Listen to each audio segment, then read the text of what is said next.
ஒரு பேரண்ட்டும் நம்மளுடைய குழந்தைங்களுக்கு கண்டிப்பாக கொடுக்க வேண்டிய 2 முக்கியமான சொத்துக்கள் இருக்குது.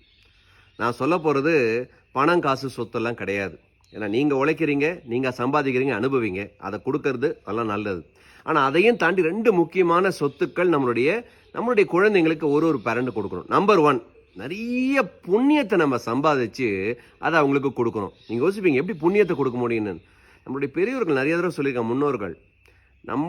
அதாவது அப்பா அம்மாவுடைய புண்ணியம் குழந்தைங்களுக்கு ஆட்டோமேட்டிக்காக போகும். ஸோ அவங்க பிற்காலத்தில் நல்லா இருக்கணும் அப்படின்னா நீங்கள் நிறைய புண்ணிய காரியங்கள் பண்ணுங்கள், நிறைய பேருக்கு டொனேட் பண்ணுங்கள், ஹெல்ப் பண்ணுங்கள், நீங்கள் நிறைய புண்ணியம் சேர்க்கலாம். அதில் உங்கள் குழந்தைங்களையும் சேர்த்துக்கோங்க. அந்த மாதிரி ஏதாவது ஒரு ஆக்டிவிட்டியில் இன்வால்வ் ஆனீங்கன்னா ஸோ அதில் அவங்களுக்கு அது ரோல் மாடல் ஆகும்.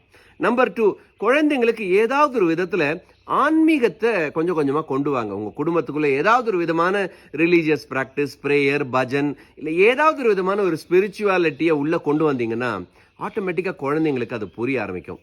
இந்த 2 சொத்துக்களை நம்ம குழந்தைங்களுக்கு கொடுத்தோம் அப்படின்னா இதுதான் எனக்கு தெரிஞ்ச வரைக்கும் மிகப்பெரிய சொத்துன்னு நான் நினைக்கிறேன். நீங்கள் நினைக்கிறீங்க? கமெண்ட் பண்ணுங்கள். தேங்க்யூ.